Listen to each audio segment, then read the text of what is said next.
निम्नलिखित में से कौन सी नदी का उद्गम भारत में होता है तथा भारत में ही विलीन हो जाती है? Option A Brahmaputra, B Sindhu, C Kosi, D Chambal.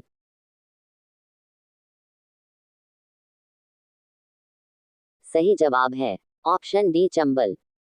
दूसरा प्रश्न है, मध्य प्रदेश में स्थित इंदिरा सागर बांध निम्नलिखित में से किस नदी पर बनाया गया है? Option A Yamuna, B Chambal, C Narmada, D Krishna.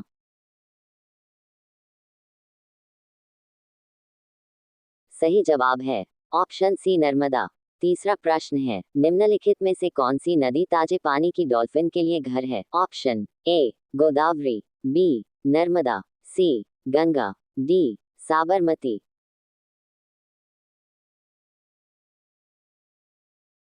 सही जवाब है ऑप्शन सी गंगा। आपका चौथा प्रश्न है, भारत की सबसे लंबी नदी कौन सी है? Option A Godavari, B Narmada, C Ganga, D Sabarmati.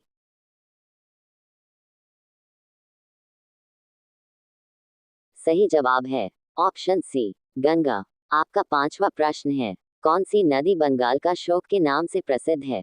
Option A Damodar नदी, बी गंगा नदी, सी हुगली नदी, डी हल्दी नदी।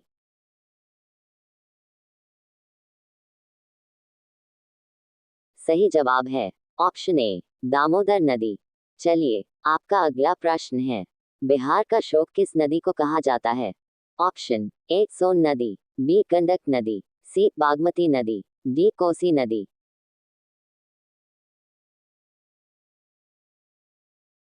सही जवाब है ऑप्शन डी कोसी नदी। अगला प्रश्न, भारत की कौन सी नदी कर्क रेखा 2 बार काटती है? ऑप्शन ए ताप्ती नदी, बी झेलम नदी, सी कृष्णा नदी, डी माही नदी।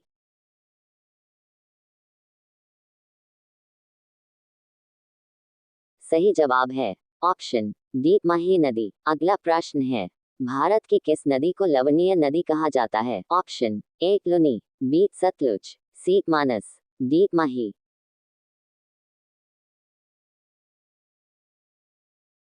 सही जवाब है ऑप्शन ए लुनी। अगला प्रश्न है, वह स्थान जहां अलकनंदा और भागीरथी मिलकर गंगा नाम लेती हैं? Option A Haridwar, B Devprayag, C Allahabad, D Rudraprayag.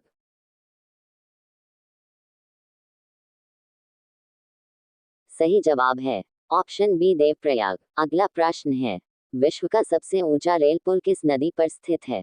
Option है ए चेनाब नदी, बी व्यास नदी, सी झेलम नदी, डी नर्मदा नदी।